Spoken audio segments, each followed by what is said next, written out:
ಸ್ನೇಹಿತರೆ, ಕೆಲವು ಘಟನೆಗಳು ನಮ್ಮನ್ನ ದಿಗ್ಭ್ರಾಂತರನ್ನಾಗಿ ಮಾಡ್ತವೆ. ಇದು ನಿಜವಾ ಎಂದು ಆಲೋಚಿಸಿ ಚಿಂತಿಸುವಂತೆ ಮಾಡ್ತವೆ. ಅದು ಹೇಗೆ ಸಾಧ್ಯ? ಅಲ್ಲಿ ಏನಾಗಿರಬಹುದು? ಅದಕ್ಕೆ ಕಾರಣ ಏನು ಎನ್ನುವಂತಹ ಸಾಕಷ್ಟು ಪ್ರಶ್ನೆಗಳನ್ನ ನಮ್ಮಲ್ಲಿ ಹುಟ್ಟಿಸುತ್ತವೆ. ಜನವರಿ 26, 1930ರಂದು ಕೆನಡಾದ ದ ಮೆರಿಡಿಯನ್ ಡೈಲಿ ಜನರಲ್ನ ಮೊದಲನೇ ಪುಟದಲ್ಲಿ ಒಂದು ವಾರ್ತೆಯನ್ನ ಹಾಕಿದ್ರು. Village of the dead, mystery of architect ಎನ್ನುವ ತಲೆಬರಹವನ್ನ ಹೊಂದಿದ್ದ ಈ ವಾರ್ತೆಯನ್ನ ಓದಿದ ಕೆನಡಾದ ಜನ ಒಂದು ಕ್ಷಣ ದಂಗು ಬಡಿದವರಂತಾಗಿದ್ರು. ಇದು ಕೆನಡಾದಲ್ಲಿ ಒಂದು ದೊಡ್ಡ ಸಂಚಲನವನ್ನೇ ಸೃಷ್ಟಿ ಮಾಡಿತ್ತು. ಉತ್ತರ ಕೆನಡಾದ ಆ ಪ್ರಾಂತ್ಯದ ಜನರು ಒಂದೇ ರಾತ್ರಿಯಲ್ಲಿ ನಿಗೂಢವಾಗಿ ಮಾಯವಾಗಿ ಹೋಗಿದ್ರು.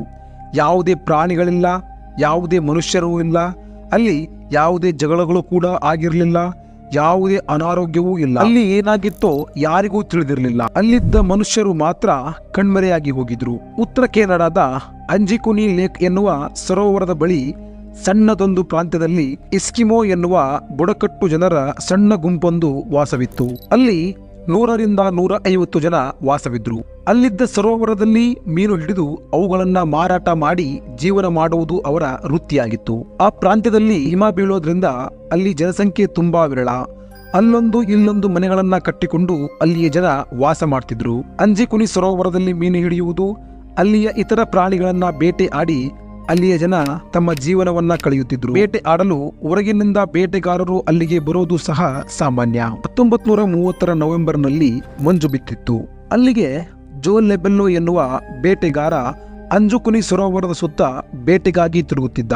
ಸೂರ್ಯ ಮುಳುಗುವವರೆಗೂ ಬೇಟೆಗಾಗಿ ಸುತ್ತುತ್ತಲೇ ಇದ್ದ. ಕತ್ತಲಾಗಿದ್ರಿಂದ ರಾತ್ರಿ ಇಸ್ಕಿಮೋ ಬುಡಕಟ್ಟು ಜನರೊಂದಿಗೆ ಕಳೆದು ಬೆಳಕಾದ ಮೇಲೆ ಹಿಂದಿರುಗುವ ಉದ್ದೇಶದಿಂದ ಇಸ್ಕಿಮೋ ಬುಡಕಟ್ಟು ಜನರಿದ್ದ ಪ್ರಾಂತ್ಯದ ಕಡೆಗೆ ಹೊರಟ.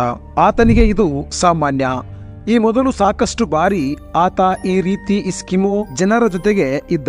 ಹಾಗಾಗಿ ಆ ರಾತ್ರಿ ಜೋ ಲೆಬೆಲ್ಲೋ ಸಾಮಾನ್ಯವಾಗಿಯೇ ಇಸ್ಕಿಮೋ ಜನರಿದ್ದ ಜಾಗದ ಕಡೆಗೆ ಹೊರಟ. ಅವರ ಜಾಗಕ್ಕೆ ಸಮೀಪ ಬಂದರೂ ಯಾವುದೇ ಶಬ್ದಗಳಿಲ್ಲದೆ ಆ ಪ್ರದೇಶ ಸ್ಮಶಾನದ ರೀತಿಯಾಗಿ ನಿಶಬ್ದವಾಗಿ ಕಾಣಿಸ್ತಿತ್ತು. ಅಲ್ಲಿ ಯಾವುದೇ ಪ್ರಾಣಿ ಹಾಗೂ ಮನುಷ್ಯರ ಗುರುತುಗಳು ಸಹ ಇರಲಿಲ್ಲ. ಸಾಮಾನ್ಯವಾಗಿ ರಾತ್ರಿ ಹೊತ್ತು ಕೇಳಿಸುವ ನಾಯಿಗಳ ಕೂಗು ಸಹ ಕೇಳಿಸಲಿಲ್ಲ. ಎಲ್ಲರೂ ಎಲ್ಲಿಗಾದ್ರೂ ಹೋಗಿದ್ದಾರಾ ಇಲ್ಲವೇ ಮಲಗಿದ್ದಾರಾ ಎಂದು ಆಲೋಚಿಸುತ್ತಾ ಜೋ ಲೆಬೆಲ್ಲೋ ಆ ಜನರ ಗುಡಿಸಲುಗಳ ಕಡೆಗೆ ಬಂದ. ಅಲ್ಲಿ ಬುಡಕಟ್ಟು ಜನರ ಗುಡಿಸಲುಗಳಿದ್ದವು. ಆ ಗುಡಿಸಲುಗಳಿಂದ ಹೊಗೆ ಬರ್ತಿದೆ. ಆದ್ರೆ ಅಲ್ಲಿ ಯಾವೊಬ್ಬ ಬುಡಕಟ್ಟು ವ್ಯಕ್ತಿ ಕೂಡ ಇಲ್ಲ. ಅವರ ಜೊತೆಗೆ ಇರುವ ನಾಯಿ ಹಾಗೂ ಇತರ ಯಾವುದೇ ಜೀವಿಗಳು ಸಹ ಕಾಣಿಸ್ಲಿಲ್ಲ. ಹೊಗೆ ಬರ್ತಿದ್ದ ಗುಡಿಸಲಲ್ಲಿಯೂ ಸಹ ಯಾರು ಕಾಣಿಸ್ಲಿಲ್ಲ. ಸರಿ, ಏನೋ ಆಗಿದೆ ಎಂದು ಹೋಗಬಹುದಿತ್ತು. ಆದ್ರೆ ಕೆಲವು ಗುಡಿಸಲುಗಳಲ್ಲಿ ಒಲೆಯ ಮೇಲೆ ಅಡುಗೆಯ ಪಾತ್ರೆಗಳಿವೆ. ಅದರಲ್ಲಿ ಸಿದ್ಧ ಮಾಡಿದ ಆಹಾರವೂ ಹಾಗೇ ಇದೆ. ಊಟಕ್ಕಾಗಿ ಸಿದ್ಧ ಮಾಡಿಕೊಂಡು ತಟ್ಟೆಯಲ್ಲಿ ಆಹಾರವನ್ನ ಹಾಕಿಕೊಂಡು ಊಟ ಮಾಡದೆ ಹಾಗೆ ಎದ್ದು ಹೋದ ಹಾಗಿತ್ತು. ಇನ್ನೊಂದು ಗುಡಿಸಲಿಗೆ ಹೋಗಿ ನೋಡಿದ್ರೆ ಬಟ್ಟೆಯನ್ನ ಹೊಲೆಯಲು ಸೂಜಿ ದಾರಗಳನ್ನ ಸಿದ್ಧ ಮಾಡಿಕೊಂಡು ಹಾಗೆ ಬಿಟ್ಟು ಹೋದ ಹಾಗಿತ್ತು. ಎಲ್ಲವನ್ನ ಹಾಗೆ ಬಿಟ್ಟು ಅವರೆಲ್ಲ ಎಲ್ಲಿಗೆ ಹೋಗಿದ್ದಾರೆ ಎನ್ನುವುದು ಜೋ ಲೆಬೆಲ್ಲೋಗೆ ಕೊಂಚ ಕೂಡ ಅರ್ಥವಾಗಲಿಲ್ಲ. ಸುತ್ತಮುತ್ತ ಎಲ್ಲ ಕಡೆ ಹುಡುಕಿದರೂ ಒಬ್ಬನೇ ಒಬ್ಬ ವ್ಯಕ್ತಿ ಕೂಡ ಇಲ್ಲ. ಆದ್ರೆ ಅವರು ಕಟ್ಟಿ ಹಾಕಿದ್ದ ನಾಯಿಗಳು ಆಹಾರವಿಲ್ಲದೆ ಹಸಿವೆಯಿಂದ ಅಲ್ಲಿ ಸತ್ತು ಬಿದ್ದಿದ್ದವು. ಆದ್ರೆ ವಿಚಿತ್ರ ಏನಂದ್ರೆ ಆ ನಾಯಿಗಳ ಮುಂದೆ ಆಹಾರ ಇತ್ತು. ಇದನ್ನೆಲ್ಲ ನೋಡಿದ ಜೋ ಲೆಬೆಲ್ಲೋ ಒಂದು ಕ್ಷಣ ಭಯಭೀತನಾಗಿದ್ದ. ಅಲ್ಲಿಯ ಪರಿಸ್ಥಿತಿ ನೋಡಿದ್ರೆ ಬೇರೆಯದ್ದೇ ರೀತಿ ಕಾಣಿಸ್ತಿದೆ.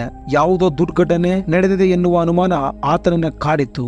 ಆತ ಅಲ್ಲಿ ಕಂಡ ಒಂದೊಂದು ದೃಶ್ಯಗಳು ಆತನನ್ನ ಎಡಬಿಡದೆ ಕಾಡುತ್ತಲೇ ಇದ್ದವು. ಅಲ್ಲಿ ಏನಾಗಿರಬಹುದು ಎನ್ನುವಂತಹ ಆಲೋಚನೆ ಆತನನ್ನ ಕಾಡುತ್ತಲೇ ಇತ್ತು.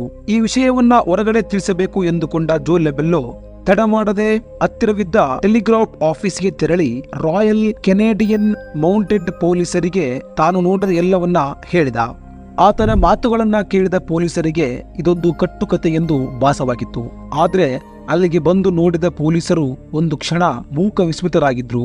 ಯಾವುದೋ ಒಂದು ಗುಂಪು ಒಮ್ಮಿಂದೊಮ್ಮೆಲೆ ದಾಳಿ ಮಾಡಿರಬಹುದು ಎಂದುಕೊಂಡ್ರು. ಆದ್ರೆ ಅಲ್ಲಿ ಯಾವುದೇ ಒಂದು ರಕ್ತದ ಕಲೆಯೂ ಇಲ್ಲ. ಅಲ್ಲಿದ್ದ ವಸ್ತುಗಳು ಸಹ ಚೆಲ್ಲಾಪಿಲ್ಲಿಯಾಗಿಲ್ಲ. ಎಲ್ಲಾ ವಸ್ತುಗಳು ಹೇಗಿದ್ದವು ಹಾಗೆ ಸರಿಯಾಗಿ ಜೋಡಿಸಿದ ಕ್ರಮದಲ್ಲಿಯೇ ಇವೆ. ಸುತ್ತಮುತ್ತ ತಿರುಗಾಡಿ ನೋಡಿದ್ರೆ ಅಲ್ಲಿ ಯಾರೊಬ್ಬ ಹೆಜ್ಜೆ ಗುರುತುಗಳು ಸಹ ಇರಲಿಲ್ಲ. ಹಿಮದ ಮೇಲೆ ಜೋ ಲೆಬೆಲ್ಲೋನ ಹೆಜ್ಜೆ ಗುರುತುಗಳು ಮಾತ್ರ ಕಾಣಿಸಿದ್ವು. ಅಲ್ಲಿಯ ಜನರು ಗ್ರಾಮವನ್ನ ಬಿಟ್ಟು ಹೋಗುವಾಗಲಾದ್ರೂ ಅವರ ಹೆಜ್ಜೆ ಗುರುತುಗಳು ಇರಬೇಕಲ್ವಾ? ಆದ್ರೆ ಅಲ್ಲಿ ಯಾವುದೇ ಹೆಜ್ಜೆ ಗುರುತುಗಳು ಇರಲಿಲ್ಲ. ಅಲ್ಲದೆ ಸರೋವರದ ಮೇಲಿನ ನೀರು ಹಿಮವಾಗಿತ್ತು. ಅಲ್ಲಿದ್ದ ಚಿಕ್ಕ ಬೋಟ್ಗಳು ಅಲ್ಲಿಯೇ ಇವೆ. ನೀರು ಹಿಮವಾಗಿರೋದ್ರಿಂದ ಮೀನು ಹಿಡಿಯಲು ಅವಕಾಶವಿರಲಿಲ್ಲ. ದೋಣಿಗಳನ್ನ ನೆಲದ ಮೇಲೆ ತಂದು ನಿಲ್ಲಿಸಿದ್ರು. ಈಗ ಆ ದೋಣಿಗಳು ಸಹ ಹಾಗೇ ಇವೆ. ಅಂದ್ರೆ ಆ ದೋಣಿಗಳ ಮೂಲಕವೂ ಅವರು ಪ್ರಯಾಣಿಸಿಲ್ಲ. ಹೋಗ್ಲಿ, ಈಜಿಕೊಂಡು ಹೋಗಿದ್ದಾರೆ ಅಂದ್ರೆ ಅಲ್ಲಿ ಯಾವುದೇ ಗುರುತುಗಳು ಸಹ ಇಲ್ಲ. ಅಲ್ಲಿಗೆ ಬಂದ ಸಂಶೋಧಕರ ತಂಡ ಪರಿಶೀಲಿಸಿದ ನಂತರ ತಿಳಿದ ವಿಷಯ ಏನಂದ್ರೆ, ಜೋ ಲೆಬೆಲ್ಲೋ ಅಲ್ಲಿಗೆ ಬರುವ 8 ದಿನಗಳ ಮುಂಚೆಯೇ ಅಲ್ಲಿದ್ದ ಜನರು ಅಲ್ಲಿಂದ ಮಾಯವಾಗಿದ್ರು. 1-2 ದಿನಗಳ ಕಾಲ ಆಹಾರವಿಲ್ಲದಿದ್ರೆ ನಾಯಿಗಳು ಸಾಯುವುದಿಲ್ಲ.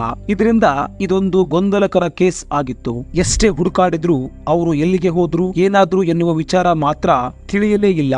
ಹಾಗಾಗಿ ಈ ಕೇಸ್ನ ಅನ್ಸಾಲ್ವ್ಡ್ ಕೇಸ್ಗಳ ಲಿಸ್ಟ್ಗೆ ಸೇರಿಸಿ ಕ್ಲೋಸ್ ಮಾಡಿದ್ರು. ಮೆಲ್ಲಗೆ ಈ ಘಟನೆಯನ್ನ ಸಹ ಜನರು ಮರೆತು ಹೋದ್ರು. ಅಲ್ಲಿಂದ 50 ವರ್ಷಗಳ ನಂತರ ಅಂದ್ರೆ 1984ರಲ್ಲಿ ರೋಜರ್ ಬೋರ್, ನಿಜಿಲ್ ಬ್ಲಂಡಲ್ ಎನ್ನುವ ಇಬ್ಬರು ಲೇಖಕರು ಸೇರಿ ಒಂದು ಲೇಖನವನ್ನ ಬರೆದರು. ಅದರಲ್ಲಿ ತಾವು ಅಂಜಿಕುನಿ ಪ್ರಾಂತ್ಯಕ್ಕೆ ಹೋದಾಗ ಅವರಿಗೆ ಇಬ್ಬರು ಬೇಟೆಗಾರರು ಭೇಟಿಯಾಗಿದ್ದ ವಿಚಾರವನ್ನ ಪ್ರಸ್ತಾಪಿಸಿದ್ರು. ಆ ಇಬ್ಬರು ಬೇಟೆಗಾರರು ಆ ಸರೋವರದ ಸುತ್ತ ಯಾವುದೋ ದೀಪದಂತಹ ವಸ್ತುಗಳು ಕಾಣಿಸಿಕೊಂಡವು ಎಂದು, ಹಾಗೆ ಅವು ವಿಚಿತ್ರವಾದ ಆಕಾರದಲ್ಲಿದ್ದವು ಎಂದು ಹೇಳಿದ್ರಂತೆ. ಹಾಗೆ ಅವು ಎಸ್ಕಿಮೋ ಜನರು ಇದ್ದ ಜಾಗಕ್ಕೆ ಹಾರಿಕೊಂಡು ಹೋದವು ಎಂದು ಹೇಳಿದ್ರಂತೆ. ಇದರಿಂದ ಆ ರಾತ್ರಿ ಆ ಪ್ರಾಂತ್ಯಕ್ಕೆ ಗ್ರಹಾಂತರವಾಸಿಗಳು ಬಂದಿರಬಹುದು ಎನ್ನುವ ವಾದವನ್ನ ಈ ಇಬ್ಬರು ಲೇಖಕರು ಮಂಡಿಸಿದ್ರು. ಹಾಗಾಗಿ ಆ ಎಲ್ಲರನ್ನ ಗ್ರಹಾಂತರವಾಸಿಗಳು ತಮ್ಮೊಂದಿಗೆ ಹೊತ್ತೊಯ್ದಿರಬಹುದು ಎಂದು ಅವರು ತಮ್ಮ ಲೇಖನದಲ್ಲಿ ಪ್ರಸ್ತಾಪಿಸಿದ್ರು. ಹಾಗೆ ಅವರ ಹತ್ತಿರ ಯಾವುದೇ ಆಧಾರ ಕೂಡ ಇಲ್ಲ. ಏಲಿಯನ್ಸ್ಗಳು ಅವರನ್ನ ಎತ್ತಿಕೊಂಡು ಹೋಗಿದ್ದಾವೆ ಎನ್ನುವ ಇವರ ವಾದವನ್ನ ತುಂಬಾ ಜನ ತಳ್ಳಿ ಹಾಕಿದ್ರು. ಆದ್ರೆ ಕೆಲವು ಜನ ಇದನ್ನೇ ನಂಬಿ ಪ್ರಚಾರ ಮಾಡಿದ್ರು. ದಿನಗಳು ಕಳೆದವು, ತಿಂಗಳುಗಳು ಕಳೆದವು, ವರ್ಷಗಳು ಕಳೆದವು, ದಶಕಗಳು ಸಹ ಕಳೆದವು. ಆದ್ರೆ ಇದರ ಬಗ್ಗೆ ಯಾವುದೇ ಸುಳಿವು ಕೂಡ ಸಿಗಲಿಲ್ಲ. ಎಸ್ಕಿಮೋ ಜನ ಇದ್ದದ್ದು ನಿಜ, ಅವರನ್ನ ಜೋ ಲೆಬೆಲ್ಲೋ ಭೇಟಿಯಾಗಿದ್ದು ನಿಜ, ಆ ದಿನ ಅವರು ಮಾಯವಾದದ್ದು ಸಹ ನಿಜ. ಪೊಲೀಸರು ಅವರನ್ನ ಹುಡುಕುತ್ತಿರುವುದು ನಿಜ. ಅವರ ಯಾವುದೇ ಒಂದು ಸುಳಿವು ಕೂಡ ಸಿಗದೇ ಇರುವುದು ಸಹ ನಿಜವೇ. ಹೀಗೆ ಇದೊಂದು ಬಗೆಹರಿಯದ ದುರಂತವಾಗಿ ಅಂಜುಕುನಿ ಪ್ರಾಂತ್ಯದ ಘಟನೆ ಕ್ಲೋಸ್ ಆಯಿತು. ಹಾಗಿದ್ರೆ ಅಲ್ಲಿಯ ಜನ ಏನಾಗಿರಬಹುದು? ಅವರು ಇದ್ದಕ್ಕಿದ್ದ ಹಾಗೆ ಮಾಯವಾದದ್ದು ಯಾಕೆ? ಇದೆಲ್ಲದಕ್ಕೂ ಯಾರು ಕಾರಣ? ಇವೆಲ್ಲವಕ್ಕೂ ಉತ್ತರ ಶೂನ್ಯ. ಇದರ ಬಗ್ಗೆ ನಿಮ್ಮ ಅನಿಸಿಕೆ ಏನು? ಕಾಮೆಂಟ್ ಮಾಡಿ. ಧನ್ಯವಾದ.